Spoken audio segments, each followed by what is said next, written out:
Hello friends, ಎಲ್ಲರಿಗೂ ನಮಸ್ಕಾರ. Lakshmi's kitchen YouTube ಚಾನಲ್ಗೆ ಇವತ್ತು ನಾವು ಮಾಡ್ತಿರುವಂತಹ ರೆಸಿಪಿ ಸಿಗಡಿ ಸಾರು. ಇದನ್ನು ಮಾಡುವ ವಿಧಾನ: ಮೊದಲಿಗೆ ಸಿಗಡಿಯನ್ನು ಕ್ಲೀನ್ ಮಾಡ್ಕೋಬೇಕು.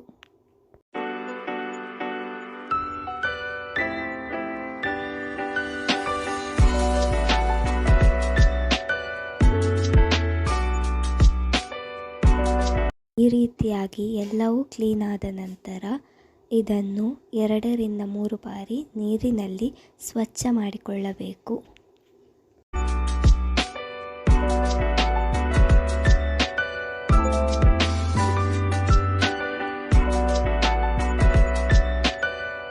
ನಂತರ ಇದಕ್ಕೆ ಉಪ್ಪನ್ನು ಹಾಕಿ ತೆಗೆದಿಡಬೇಕು.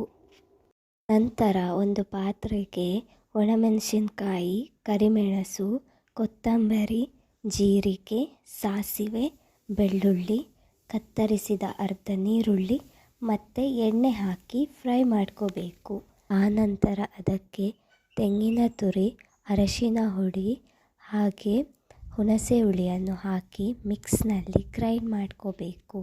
ಆನಂತರ ಒಂದು ಪಾತ್ರೆಗೆ ಗ್ರೈಂಡ್ ಮಾಡಿದಂತಹ ಮಿಶ್ರಣ ಹಾಗೂ ನೀರು, ಅದರ ಜೊತೆಗೆ ಅರ್ಧ ನೀರುಳ್ಳಿ, ರುಚಿಗೆ ತಕ್ಕಷ್ಟು ಉಪ್ಪನ್ನು ಹಾಕಬೇಕು. ಇದು ಕುದಿದ ನಂತರ ಕ್ಲೀನ್ ಮಾಡಿ ಉಪ್ಪು ಹಾಕಿ ಇಟ್ಟಂತಹ ಸಿಗಡಿಯನ್ನು ಅದಕ್ಕೆ ಸೇರಿಸಬೇಕು. ಇದನ್ನು 5 ನಿಮಿಷಗಳ ಕಾಲ ಹಾಗೆ ಗ್ಯಾಸ್ನಲ್ಲಿ ಇಡಬೇಕು. ಕುದಿದ ನಂತರ ಸಿಗಡಿ ಸಾರು ರೆಡಿ. ಈ ರೆಸಿಪಿ ನಿಮಗೆ ಇಷ್ಟ ಆದರೆ ನೀವು ಮನೆಯಲ್ಲಿ ಟ್ರೈ ಮಾಡಿ. ವಿಡಿಯೋಗೆ ಲೈಕ್ ಮಾಡಿ, ಶೇರ್ ಮಾಡಿ, ಹಾಗೆ ಲಕ್ಷ್ಮೀಸ್ ಕಿಚನ್ ಯೂಟ್ಯೂಬ್ ಚಾನೆಲ್ನ ಸಬ್ಸ್ಕ್ರೈಬ್ ಮಾಡಿ.